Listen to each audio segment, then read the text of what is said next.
తెలంగాణ సమాజానికి మేం భవిష్యత్తులో మంచి పాలన అందించాలి, ఢిల్లీ నుంచి నిధులు తెచ్చుకోవాలి, ఢిల్లీ నుంచి అనుమతులు తెచ్చుకోవాలి అంటే తెలంగాణ నుంచి 14 ఎంపీలు మాకు కావాలి.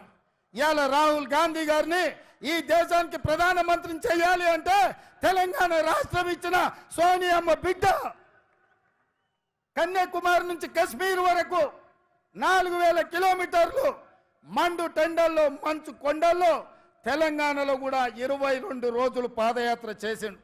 ఈ దేశంలో ఏ నాయకుడైనా పేదల కోసం, దళితుల కోసం, గిరిజనుల కోసం, మహిళల కోసం, మైనార్టీల కోసం, యువకుల కోసం 4000 కిలోమీటర్లు ఎవరైనా పాదయాత్ర చేసిండ్రా?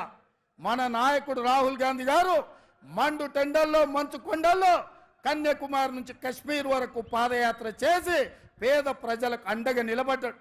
ఇదే కాదు, మణిపూర్ నుంచి ముంబై వరకు 6700 కిలోమీటర్లు మొత్తం 25 రాష్ట్రాలలో ప్రజల కోసం ప్రాణ త్యాగం చేయడానికి సిద్ధమై పాదయాత్ర చేశాడు.